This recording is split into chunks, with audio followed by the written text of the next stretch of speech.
County in particular. This is the Palmetto Podcast.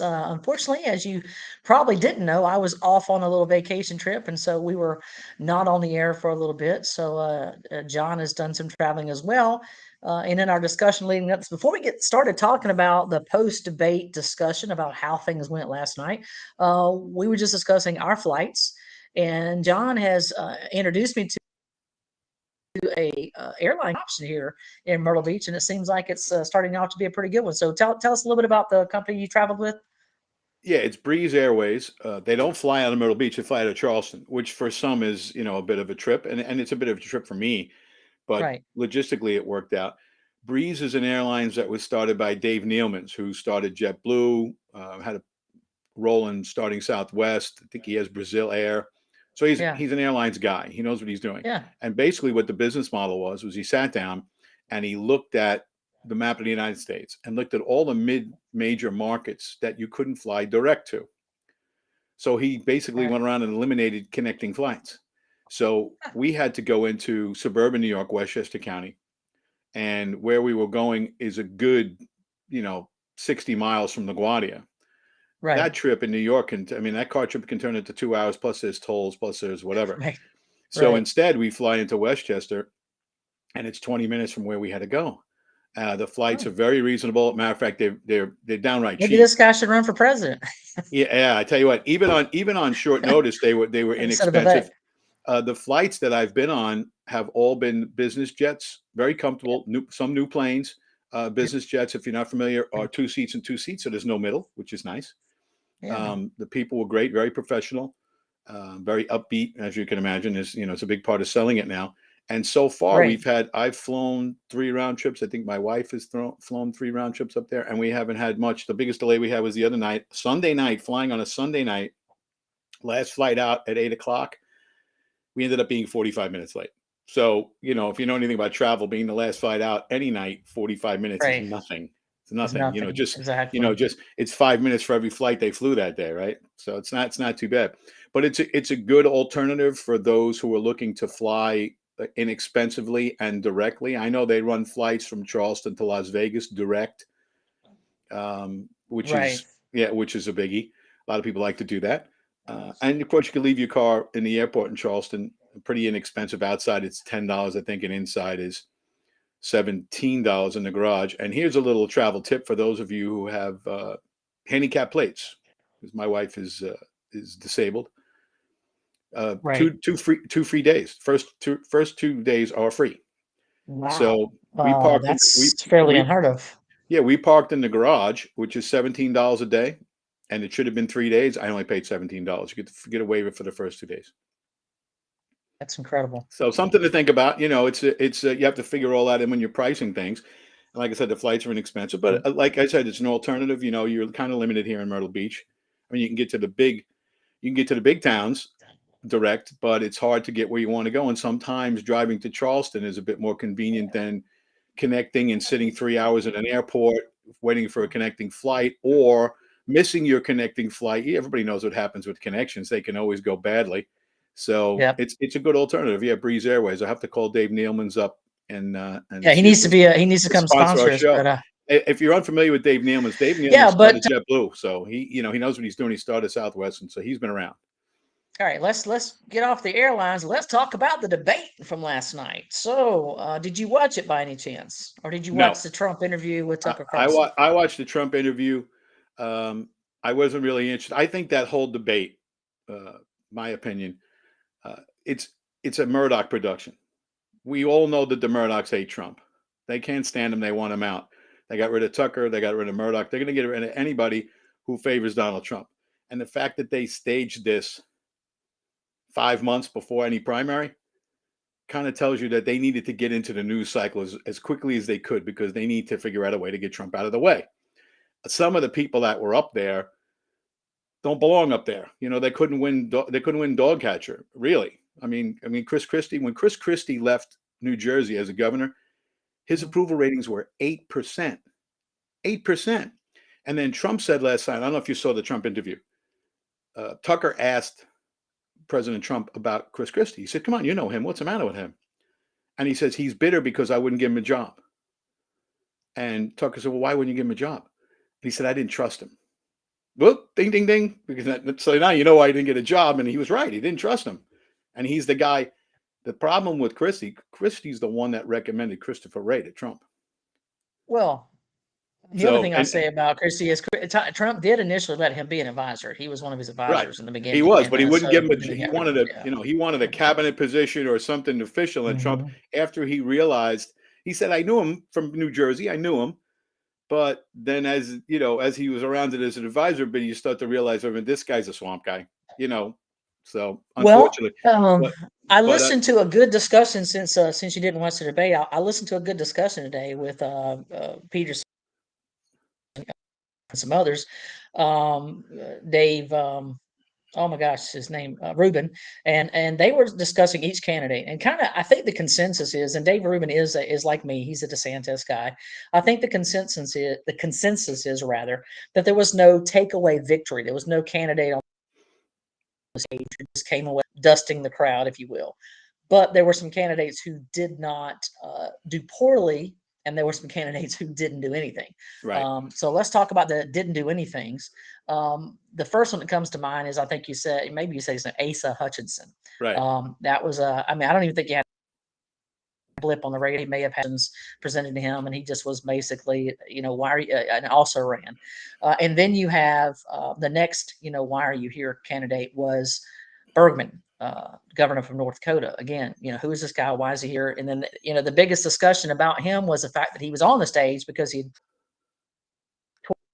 yeah, I and so I have to get discuss topic. Yeah, yeah, I have to give the guy credit just for getting out there. I mean, he tore his Achilles yeah, yesterday, or what's yeah, today? We're playing a yeah. It pickup was basketball yesterday. game, Yeah, and he showed up. So I mean, I give him credit just for showing that's up. I no think joke. And most he people, stood. yeah, most people would have packed it in. So Yeah, we'll give him that's credit for that. But that's yeah, that's about it. right. That was the most thing talked about. And then the other candidate who really, not only did he not shine, he just didn't even sparkle. And that was Tim Scott. He tried to play the Marco Rubio position of Mr. Nice Guy, and it just came off as "Wah, wah." Now. Conversely, Nikki Haley was in there kind of throwing some punches. Now, I don't agree with all the punches she threw, and some of them landed mostly on Vivek, but she did also throw some punches at Trump, which I'm sorry. Again, as I said, I'm DeSantis, but you are foolish if you go out there and one of the things you'll see if you go back and watch any of the clips where they do that is the crowd's response is booing. Right. They booed Yeah, her I saw some of incessantly. the highlights. Yeah, it's just not a good idea. And, Yeah. and the other thing too is, I don't see at this point how you can come out strongly to support what's going on in Ukraine. I don't care which Yeah. side of the ledger Yeah. you're on. Agreed. I don't know how you come out and Agreed. say we need to put more money in there because look, here's the bottom line: 400,000. You're not going to see this on the news. 400,000 Yeah. Ukrainian troops have been killed. Yeah. 50,000 Russian troops have been killed, and you've been told by the media the Mhm. entire time that the It's the Ukrainians had the opposite of upper that. hand. Right. Yeah, Well, they don't have exactly. the upper hand, and guess what? Joe Biden and that entire regime is responsible for that war. They're 100%, I agree responsible with for you. that Yeah, war. The globalists who wanted to put yeah, NATO troops on Russia's doorstep, just like Russia did with us in Cuba, it's the same yeah. thing. You don't want them there. And the most interesting point about all of that, if I can get off on a tangent for a second, Sure, yeah, that hey, all goes, Ukraine yeah, is it all definitely goes back. an important topic, so yeah. It all goes back to Gorbachev. Gorbachev, if you Mhm. remember, told told the powers that be in NATO and the president of the United States, say, look, we'll reunify Germany. We'll even leave our equipment there. You can have the West German troops come in and go where the East German troops were. We'll reunify Germany. But here's the promise that you have to make: Yeah, no NATO troops anywhere east of Germany. Well, guess what? right. We stepped all over that. So now you're gonna put Mhm. nukes on Russia's doorstep, and you don't think Putin's going to respond? And they had pretty much cleared all of this up. The other Yeah, part of it is that Zelensky ran as a peace candidate. He did. He yeah. he said he was going to adhere to the Minsk Accords, and then as soon as he got in there, that was on. And now look Well, what. I mean, now let's hold on, I will give him this much. He wasn't going to attack anybody, but you have country, don't you, John? I mean, you gotta give him that. You don't just, "Oh, wow, we were invaded, let's just have But them, let them have it, we'll surrender." but So, right. But then even after they got in, and even after all that went on, and even after Putin put 40,000 troops in there. 40,000 troops for the Russians is nothing. It's to me, it's just like a little show of force. Here we are, we could do this. And they had worked out a peace agreement then. And then Boris Johnson went over there at the behest And blew of it all up. the globalists and Biden and blew it up.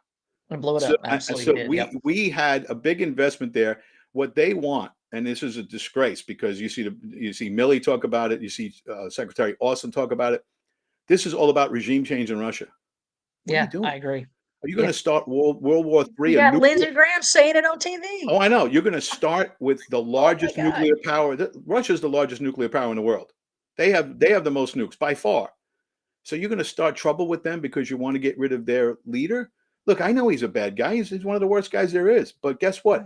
Everybody was in their places. They all were. Everybody was. Well, in fact, speaking of that, now forget it.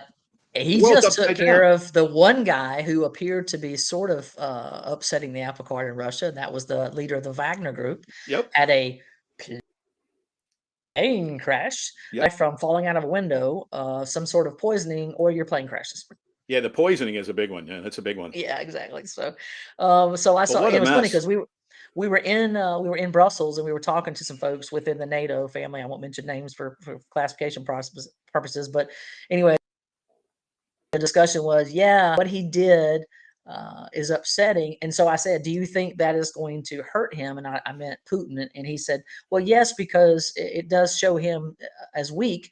But the Wagner leader was not actually in opposition to Putin. He was in opposition to the military of Russia, who was intentionally. So now the question is, did Putin have him killed, or did the military branch just kill him because they were already trying? So, it's up in the air as to who killed him, but it's pretty clear that he didn't have it wasn't an accident in terms of, the plane surprisingly went down. No, for me, I would have never gotten onto the plane. No, but I debate, though. I agree with you, John, that the candidates who were advocating that we just, like Pence was another one, to advocate that we just continue to pour money into Ukraine. That's not an issue that's winnable at this point in time. No, that is not a winning issue.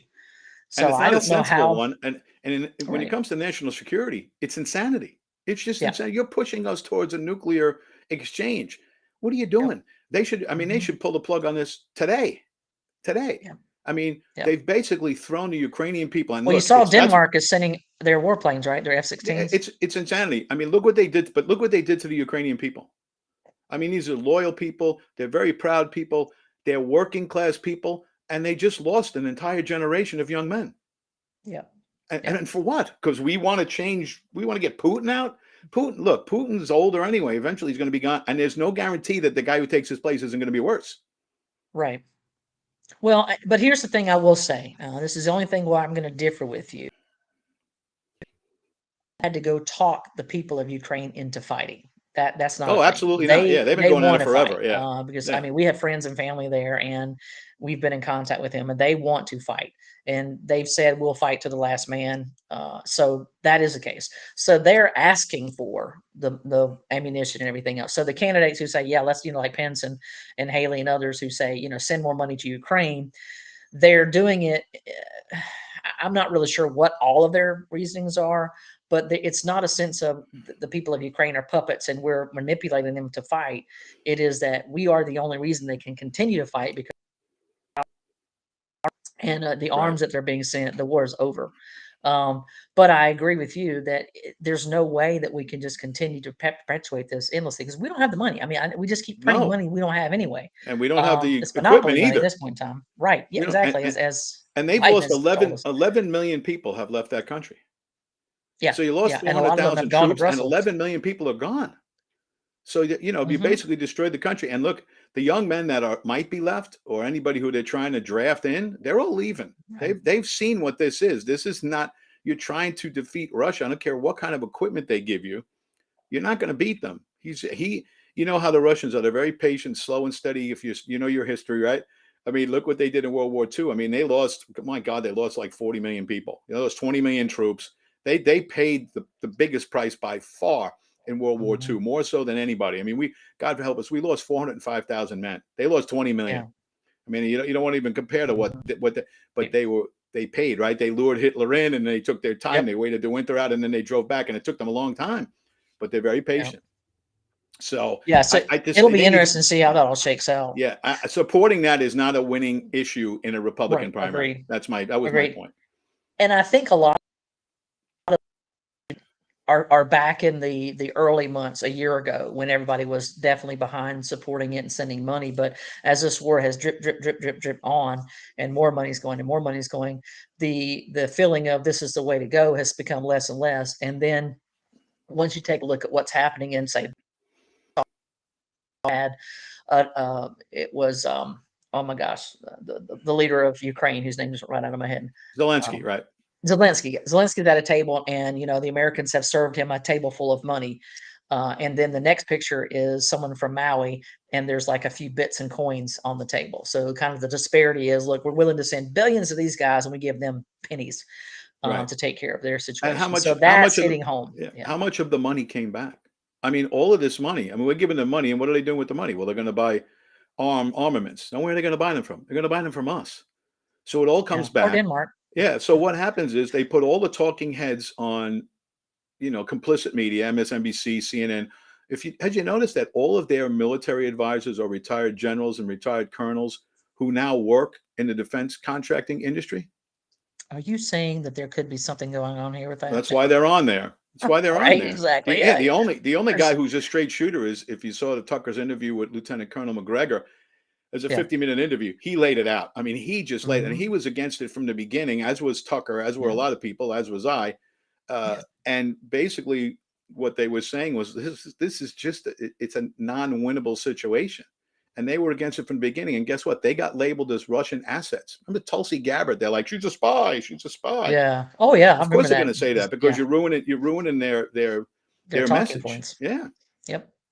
Well, it's interesting you said that because they actually, I was listening to, like I said, Jordan Peterson and Dave Rubin, and they were basically comparing some of the candidates for the GOP to those who said the domino effect is going to happen. If we don't step up right now, it's Vietnam today, it's Washington, D.C. tomorrow. right. And, apparently one of the candidates, I can't remember which one, said, yeah, if we don't stop Russia, it's Ukraine today and it's D.C. tomorrow. And they go, not even it's Paris, it's just D.C. And he goes, that's not how the dominoes would fall.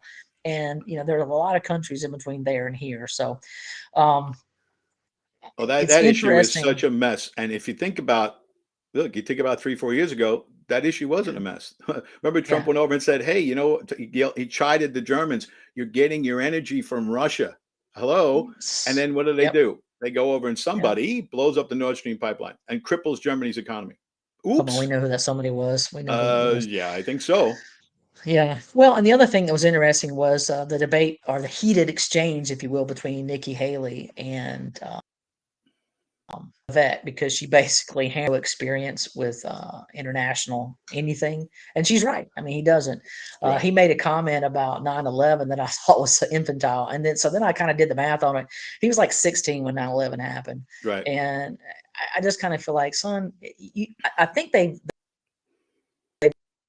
record. He's voted like two. He's not a very impressive political person, to be honest. And now No, he can sometimes that talk. can be a good thing. But yes, he can talk. He can talk. But a lot of what he says is just blowing smoke. I mean, I'm vehemently opposed to this idea of removing the voting age or raising the voting age to 25.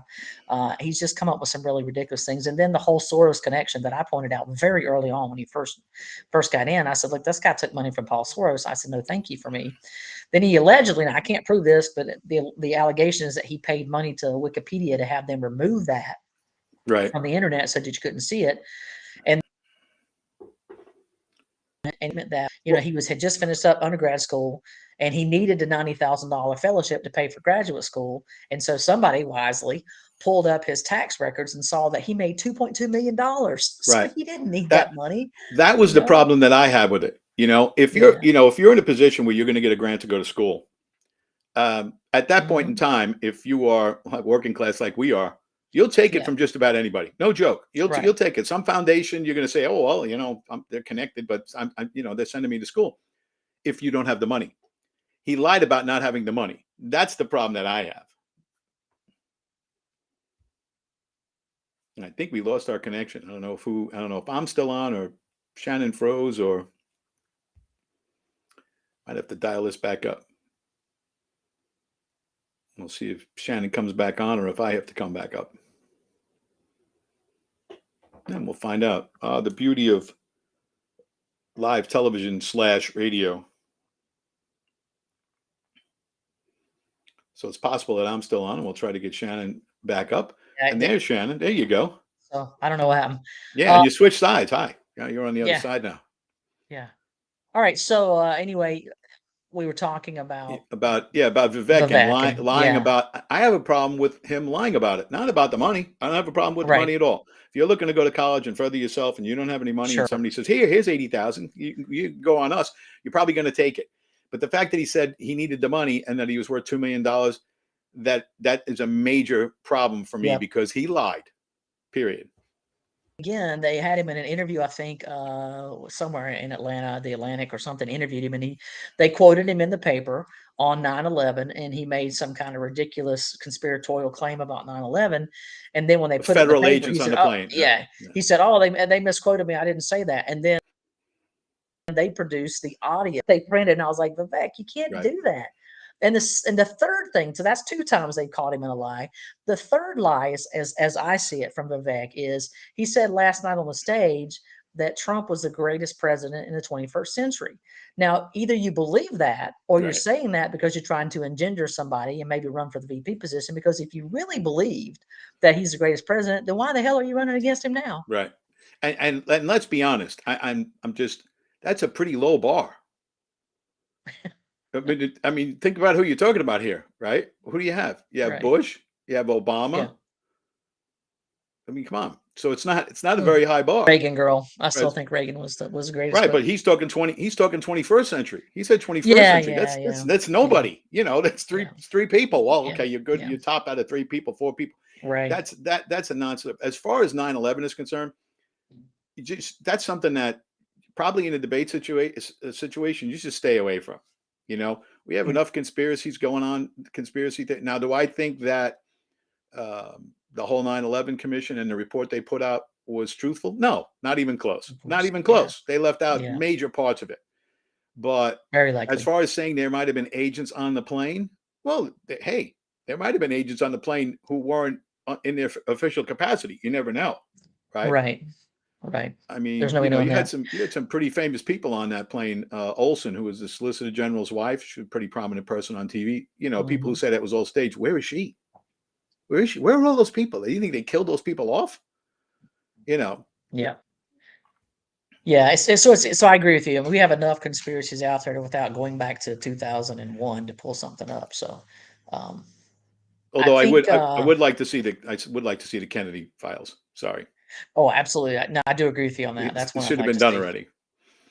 Should have been done already. One we really never saw, but anyway, the other person that seemed to, with Nikki Haley, and she kind of went on the attack, was also Chris Christie, and I think someone made the point that Chris Christie, that Nikki Haley was trying to supplant him as the knockout, because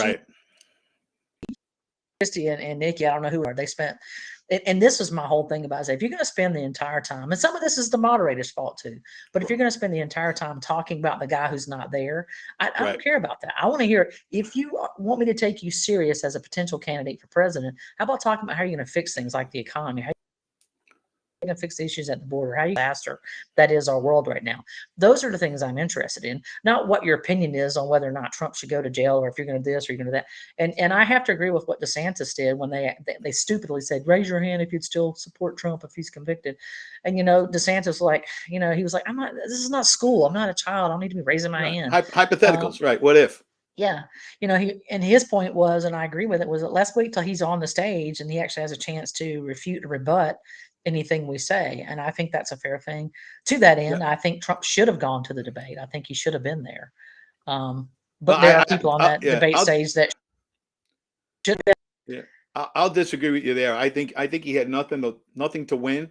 I don't think that he should have been anywhere near that. And the Murdochs, look, that was a Murdoch production, and they hate Trump, and I wouldn't have anything to do with Murdoch right now. I just stay away from them. Here's what I'll say: none of the media likes Trump. In fact, there's a poll that the general public don't like Trump. and they're either not going to vote for him or they're probably not going to vote for him. Now, once you add in if he's convicted, that jumps to 70%. So that's not good for Trump. He's got work to do. And today, of course, you and I both know, and everybody listening and watching right now know, this is going to be the highlight. Like, what's going to happen today? And then allegedly they're going to book him for the first time, because up until now there have been no release of any. I haven't seen Well, they any booked him, mugshots right? But released. right. You're right. So they're alleging, the sheriff there says they're going to do that. I'll be surprised if that happens, just because I can't see the Secret Service allowing that, but maybe they have. And that's, you know what, for me, that's another 5 points for him in the That's poll. what I He said. goes up 5 points. I said How I the don't see how this Democrats, helps. my thing is, if they really felt that he wasn't a threat to win again, they wouldn't be doing all of this. They wouldn't be doing it, because there's no reason that they should have been quiet from the beginning and not given him any light at all. And instead, they focused their entire effort on trying to get him out. Now, this Georgia case, Yeah. not so coincidentally, today, True the Vote is involved in a case down there in Georgia as well. Now, Right. what this tells me about, I don't think that Georgia case is ever going to go to trial. And here's why. They have the goods on Georgia. If you watch Catherine Engelbrecht from True the Vote, and this is all off Georgia's own website, the Secretary of State's website, we can start here. There were 47,000, this is legit, 47,000 people who voted in that election who were not eligible to vote because they moved out of the county that they lived in previously. That's 47, right, because they never cleaned up their voter rolls. So 40, now the difference, the margin was only 11,000 votes. Mm-hmm. So before you even get to the discussion of machines and fraud, and they think that there's a possibility there was about 150,000 people who voted in that election who shouldn't have voted. Right. Or who maybe they didn't vote, but somebody else voted for them. Behalf. Right. Exactly right. Yeah. So for them to all sign off on this, now once Raffensperger and those guys signed off on this, guess what? Now it's in their hands. And if they certified a bogus election, they were in huge trouble. So they had to play along with it. But that's why I don't think this is ever going to, I don't think any of these things are going to go to court, because what it allows President Trump to do, his defense team can go out there and present, right, and then have discovery, and then present all the evidence that they glean throughout their investigation. And trust me, there is legitimate evidence. This is right off the Secretary of State's rolls at 47. Just start there and then continue. Then you have the whole, the 2,000 mules. Right, you have the 2,000 mules issue. We won't even get into that. 47,000 people voted illegitimately in Georgia because they left the county that they lived in previously. Start there. Yeah, let me add something in. Elizabeth Caton just made a great point. She said that Trump couldn't go to the debate. Peterson did as well. Jordan Peterson mentioned this as well, and that one of the reasons why Trump couldn't come to the debate is because he is facing all of these charges. Right. And so they're going to ask him questions, and half the responses from him was going to have to be, I can't right. respond to that because I'm currently under investigation. Just stay away from it. And that's in the fifth. So the people that don't like him are going to further not like him. The people that are like, I'm not sure, and they're like, oh, okay, that sounds fishy. So yeah, I don't know how he ever gets into a debate unless he just simply says, anything that I'm being currently indicted over is off the table. Right. Discussion of it. That's the only way. And I'm sure that's what his attorneys would tell him. I would think that Pence pretty much sealed the deal on himself last night too, from what I've read from everything. I mean, he was never a major player anyway. Trump wanted me to put the Constitution above him, and I put the Constitution first. And so, in terms of, what was he? And the other thing too is that the buried lead is always this. The Electoral Count Act of 1887 that they wanted Pence to use to send the slates back to the legislatures, because there was requests from Pennsylvania, multiple states requested that they wanted their elector slate back at least for 10 days. They wanted to relook at that. Well, I don't know if people realize this. That Electoral Count Act of 1887 was removed in one of the budgets. They slipped it into the budget vote. So now the Electoral Count Act of 1887, which allowed the vice president to say, hey, wait a minute, this doesn't look right. We're going to send it back to the states. Guess what? The vice president can't do that anymore. So what you just told me was that Vice President Pence had the ability constitutionally to send it back. Well, guess what? It kind of ruins their whole case, doesn't it? It ruins their entire case. You just changed the law that you said, oh, he can't do that. Well, guess what? He could do Yeah. it. Even Alan Yeah. Dershowitz says he could have done it. That's Yeah. one of my favorite things is to watch Dershowitz talk about the 2000 election, the Bush-Gore election, when guess Yep. what? Lawrence Tribe and Alan Dershowitz, Lawrence Tribe, who's leading the charge to get rid of Trump, what they did was, guess what? They got a slate of alternate electors on Yeah. on I on mean, the go in case it changed. exactly. That's exactly what they did. Exactly. So Yeah. he's guilty of What doing was it? something They that did it with everybody's done Kennedy before. too. They did it in And again, Hawaii in for Hawaii, yeah. same thing. Yeah. Yeah. So I mean, So the whole thing is, I mean, we all know the whole thing is a setup, and I think that they've gone too far down the road here not to follow through, and I think it's all going to backfire. I really do. I think it's all going to backfire. One more thing, I don't think anybody that was on that stage last night, President Trump is the nominee. None of those people are going to be the vice president. None of them.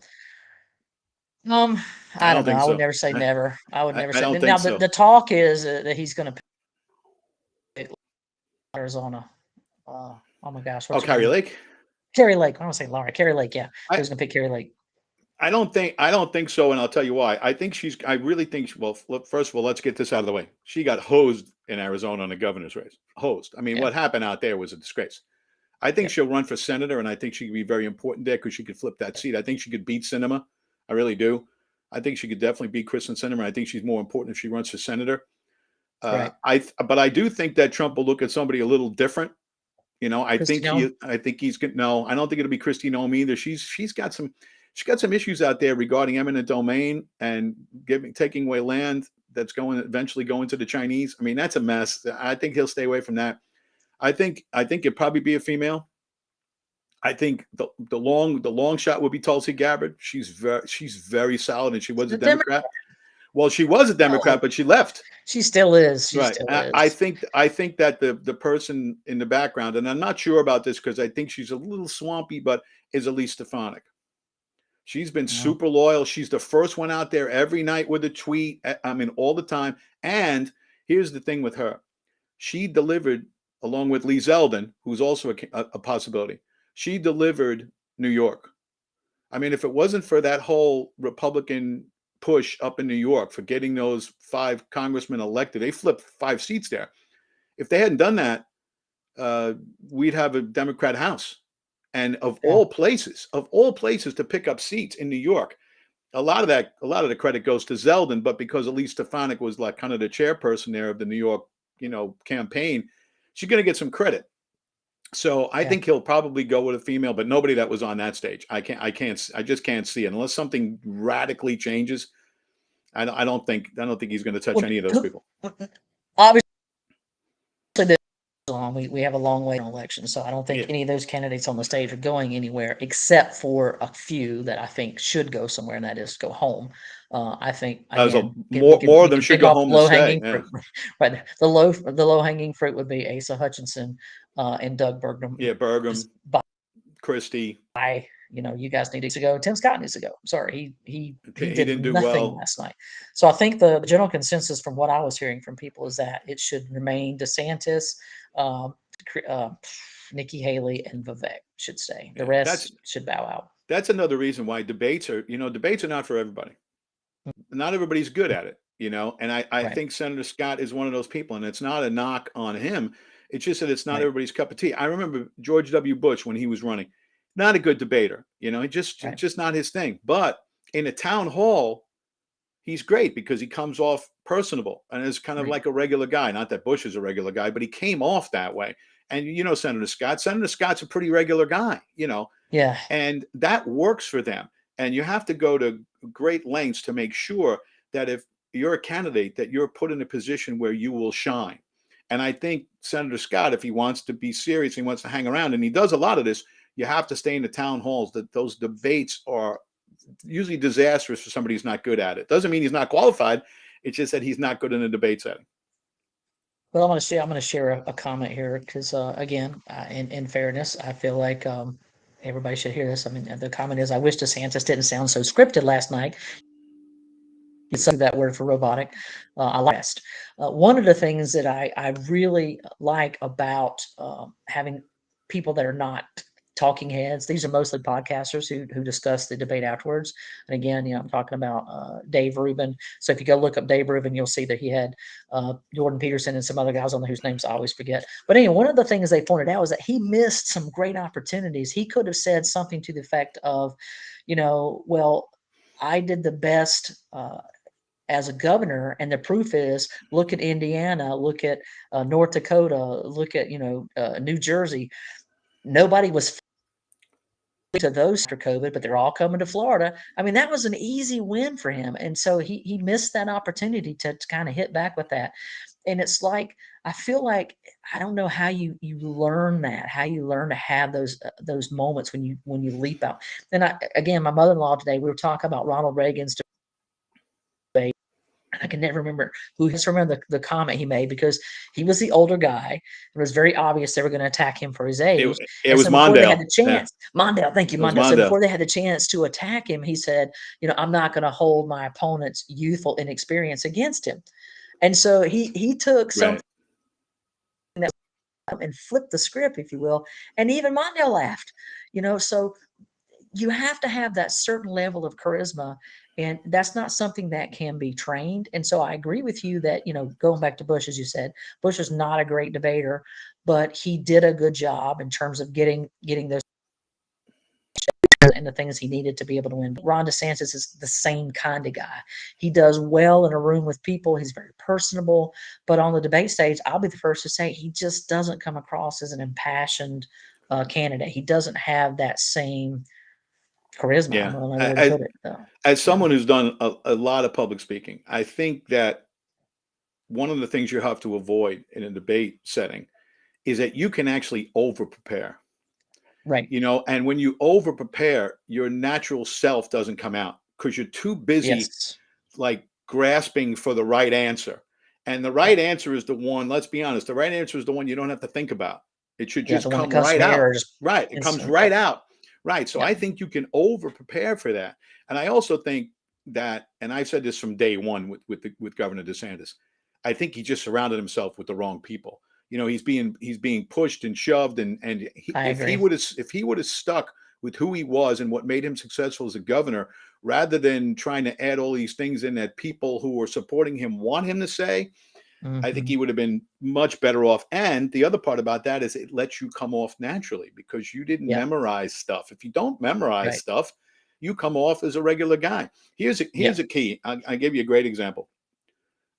John F. Kennedy, probably, with along with Reagan, even Clinton, great communicator. But what Kennedy did that I don't think any politician has done since is that he would admit on camera that he didn't know something. I've seen videos of him doing press conferences, and he did press conference every week. He did more press conferences in his 1,000 days than all the presidents have subsequently since then. I mean, it's amazing. But what he did was he said, okay, on number one, that's true. And number two, that's true. But on number three, I'm not really sure about that. So let me check on that and I'll get back to you. When was the last time you saw any politician do that? I'm not sure about that. Let me check and get back to you. People respect that because it makes you come off as natural. But when you have these canned answers, like you said, if you're already struggling with your charisma, if you over memorize things, it even looks more robotic. So who's ever handling him debate prep wise, you know what? Leave him alone. Just leave him alone. I agree with you. Well, you know what? And I'll say the mayor out of Miami, whose name I'm terrible. I remember the name. Suarez. Yeah. When he was asked that question about the Uyghurs of China, and he didn't know who they were. Right. In my mind, that was such a national discussion. Discussion. Even I knew about that. So the fact that you don't know who the Uyghurs are is a disqualifier for being the president of the United States. You have to have some level of knowledge. So I agree with you. There are things you can certainly say, well, I don't have I'm not fully informed on that. Let me find out more and I'll come back and respond. And then you better come back and respond. Don't just brush it off. But if you say, I don't know, that can hurt you. But, Kennedy, you're right. He had that charisma that he could answer. And I think we've talked about this before, that during that debate, it was kind of 50-50. Half the people watched via TV because that was a new thing. It was the first time television debates were put on TV. Oh, and he and Nixon, great. Yeah. And when they did the polling, everybody who they asked predominantly on the radio, the majority of them said Nixon won that debate. But when they asked who won it on the television, they said Kennedy won that debate. So it's interesting how visuals are important.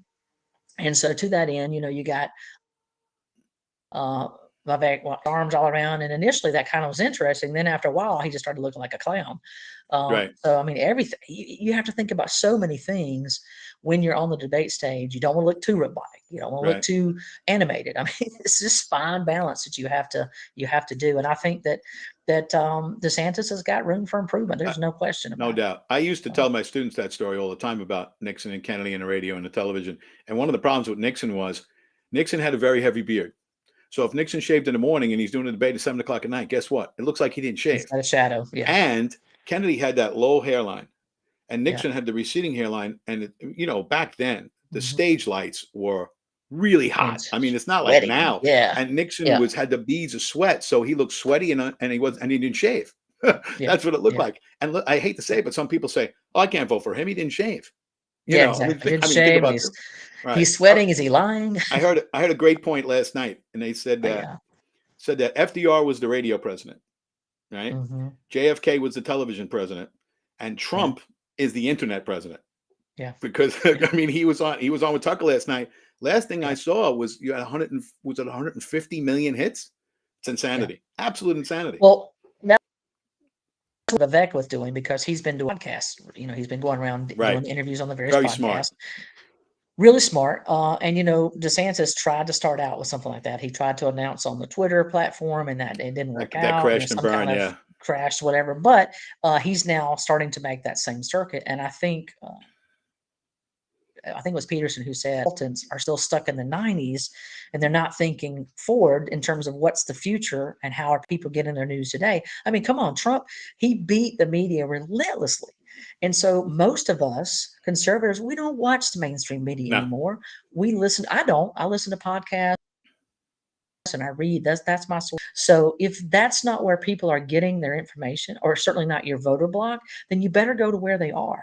So DeSantis has got to do the Ben Shapiro's, he's got to do the Dan Bongino's, he's got to do the Glenn Becks, he's got to do the Joe Rogans, he's got to go to those shows and put forward his agenda and sound out he's willing to implement if he wants to get ahead. And the same for all Yep. the other candidates.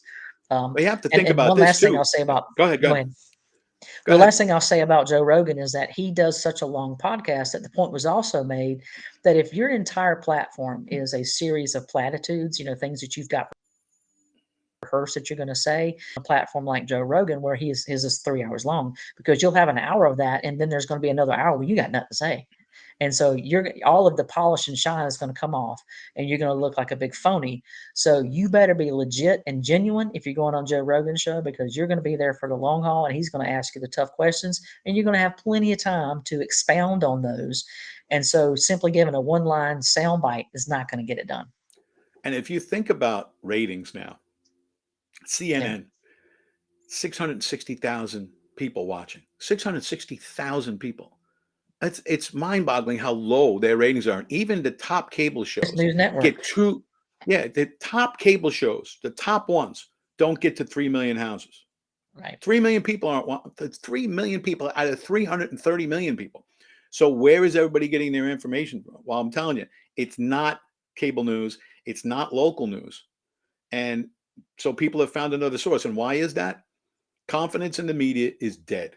It's dead. You have a very small percentage of people who tune into those programs. The issue is that they take all of that nonsense that comes out of MSNBC and CNN, and then it goes onto the internet, and then you see clips. That's how they kind of stay afloat. The other reason they stay afloat is because they're owned by these big conglomerates, and they don't have to make any money. As a matter of fact, all of those networks lose money. They all lose big money. Yep. Big money. Agreed. I remember when the Murdochs bought the Post, they still own the New York Post. Guess what? The New York Post loses millions every year, millions and millions and millions of dollars, but they need to be visible in New York City anymore. Right. Yeah, they need to be visible in New York City. So they have been. Well, my guess is that these same conglomerates would love to be able to get their fingers, their tentacles into the podcast industry, but thanks to places where they don't have the same restrictions like Rumble, Daily Wire and places like that, it's very difficult for them to be able to suppress the free speech. And I think that's great. I mean, let's talk about Twitter. We were all kind of happy to see Elon Musk step in and purchase it, but I think we can all agree that we've been a little bit disappointed as this has carried on to see that things haven't really changed all that much. So, find frustrating is that we used to believe that people could say whatever they wanted, regardless of how offensive it might be, and then you would have an opportunity to rebut that information. Now it's like you can't say anything that the big guys, the conglomerate, as you put it, that they don't approve, whether it's true or not, and be living in. And so that's a question that I would have loved to have presented to those candidates. How are you going to make sure that free speech is protected and that we don't live in a society where some of us are allowed to be able to share our thoughts and feelings and others are suppressed? I mean, there were questions that I felt like never got asked and certainly never got answered. Um, we we as an American people deserve better than what we're getting right now in our political arena. Whether it's be the moderators sucked, they certainly didn't control it because they were allowing people to interrupt, and so that's Right. what it became. Was Pence would talk over this person and that person would talk over, and he's not interrupting anyway, which means he gets no time. So it just was it was a sham production. I don't know as I'll go as far as to say that Murdoch ran the show. I mean, obviously it was his network or whatever to put it on, but I don't think he controls the candidates. And I do understand Trump's decision in the debate because you're right, it doesn't benefit him. He's the front runner. But where I have a problem with it is that is the political expedient way to do it, and I find that, excuse me, a BS response. I want my politicians to be bone rigid, that they'll stand up to any opposition, any answer. I want why he put what Fauci in control. I want Trump to answer why he allowed mandates to occur across the country. I want him to tell me why he ran up $8 trillion in debt. And he's never going to have to answer those questions if he just opts not to go to the debates. So I feel like he's got to go. Yeah. And you're, But later he needs to show up. yeah. Oh, well, later, I think he probably will. Yeah. But I mean, for that, I mean, it's a rigged game. The Yeah. fact that they can have a debate and tell you, well, these three things are off limits. That's all Yeah. you need to know. That's not a free Yeah. exchange of ideas. Fox will limit their content just as much as MSNBC limits their content, just as much as CNN limits their Yeah. content. I Free don't know speech if you is heard dead. this. I talked about this last night late. Is that they have the spin room after the debate, and you Yep. get credentials to go in, And they and wouldn't you let the sit, Trump people in. and they wouldn't let the Trump people in. That was Marjorie Taylor Greene, Matt Gaetz, Carrie Lake. Yeah. They would, and they had credentials. They were credentialed. They said Yeah. here, and Don Jr. They wouldn't let them in to spin the debate. That's all you need to know. If it's a free and open exchange of ideas, there should be no limitations. And the fact that you couldn't talk about lawfare. Now, lawfare doesn't just affect President Trump. They're going after everybody that Right. they don't agree with, Everybody. and they bankrupt them through lawsuits and litigation.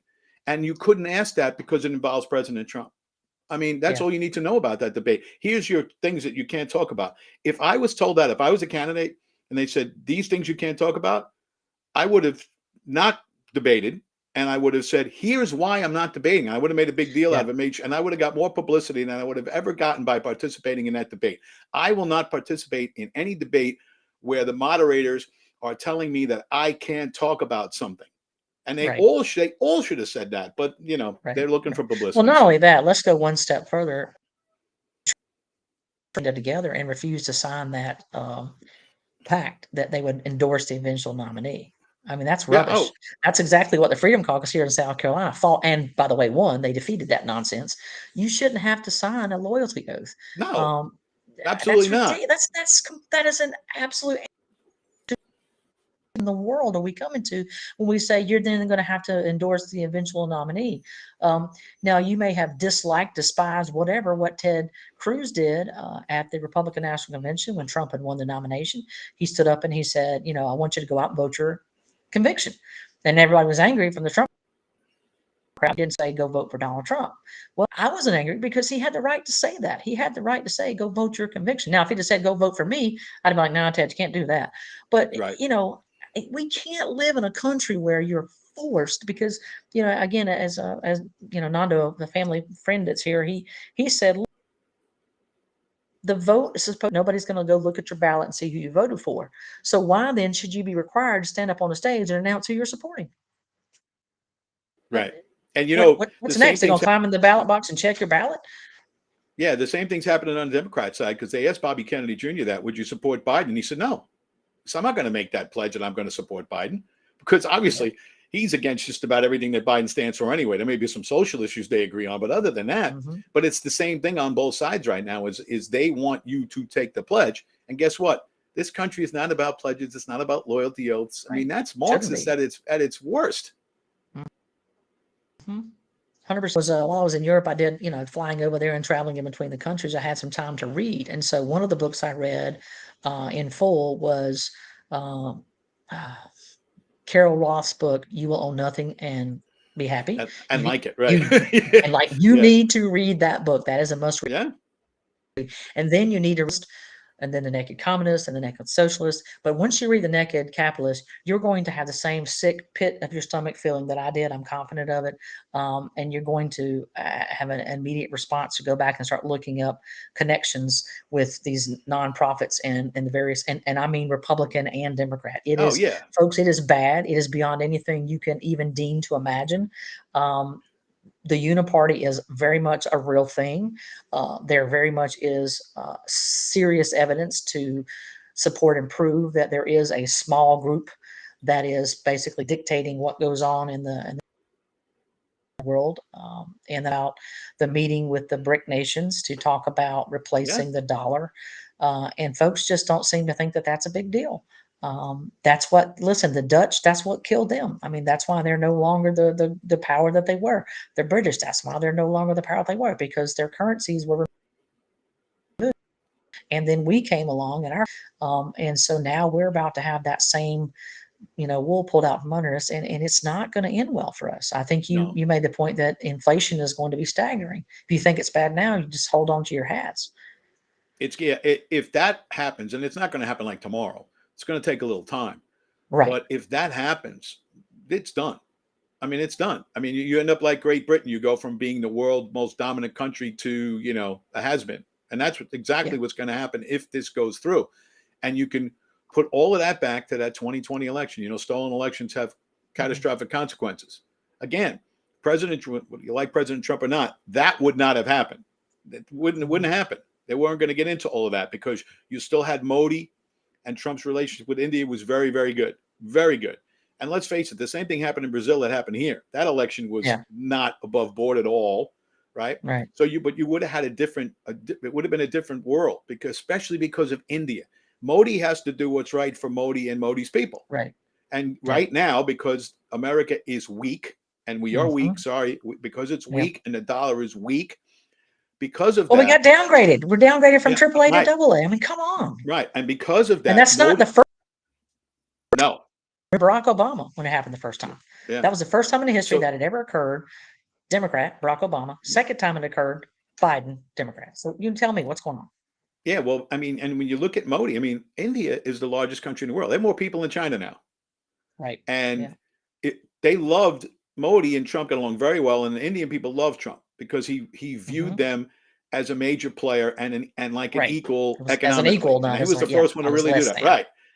Right. So now you basically pushed all of these countries together who didn't used to have a lot in common.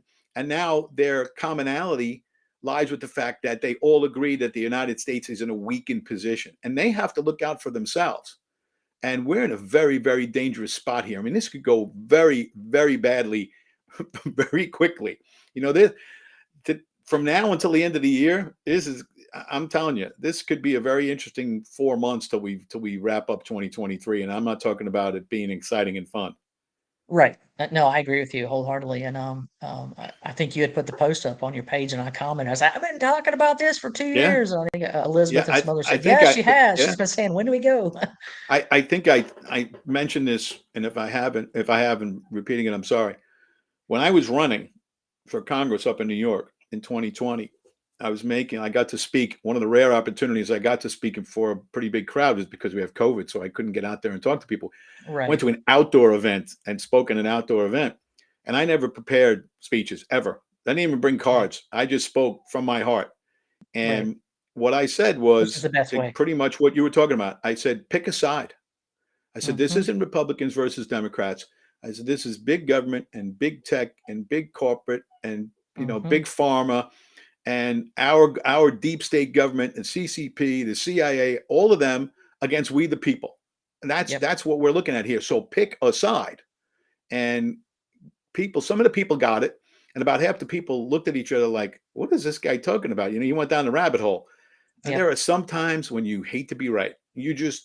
I wish I wasn't right, Yeah. but I Yeah. was right. And when I brought it up, I think, I think that got around pretty fast, and that just kind of sealed the deal as far as me getting any media publicity up there because I got blacked out, as you know. I think Yeah. that was what sealed the deal was when I brought that up. Yeah. How dare you bring up the truth? Yeah. So one of the things I actually want to do is we may add an extra day on here just to talk about those discussing. And so I those books. I'll put them somewhere on our page. So you can see the list We'll have to do a of the books book because review show. yeah, I mean, not even a book Bring review it. show, almost like a book club show. Let's walk Yeah, through some yeah. of the chapters because it's mind blowing. I mean, I can't even begin to. We don't have the time. We only have about 5 minutes No. left through it.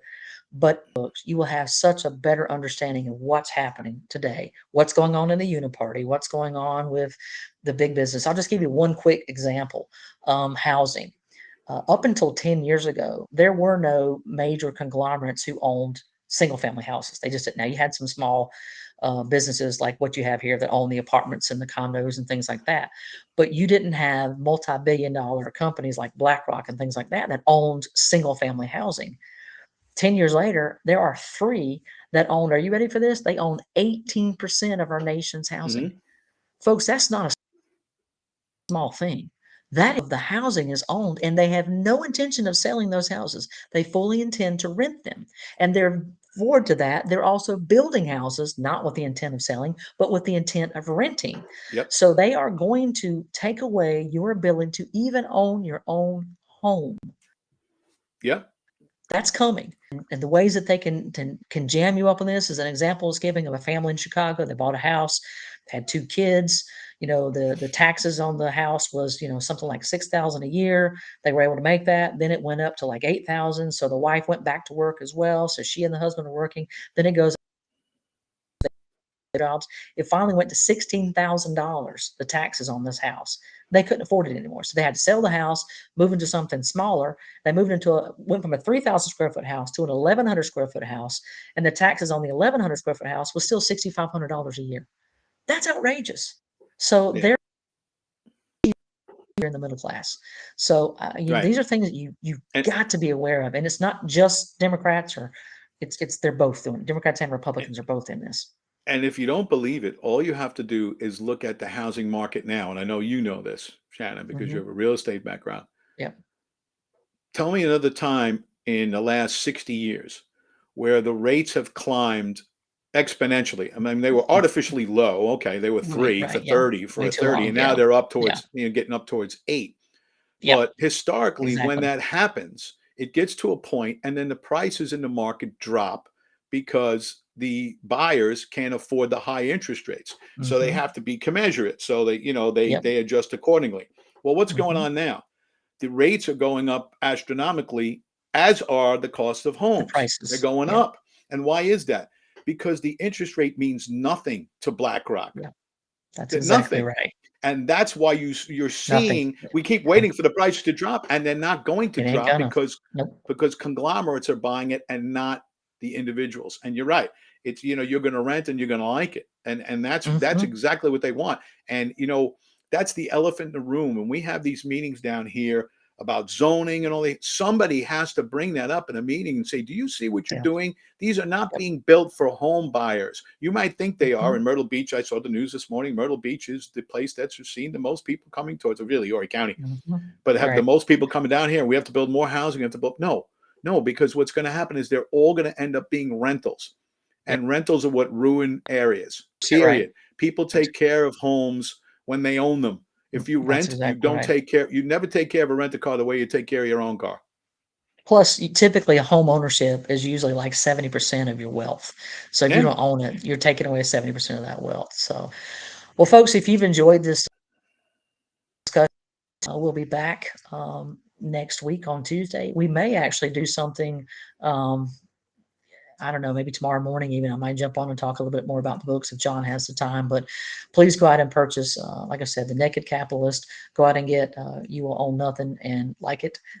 Carol, great book. You will not be sorry you read. But anyway, so we appreciate you tuning in, and thank you for those who commented and asked questions. It was great, and we got a long way to go before this election is over. So let's hang in there and see what happens next. That's all I got. John, anything from you? Same here. Great being back. All right. Much as always, God bless, and we'll see you next time.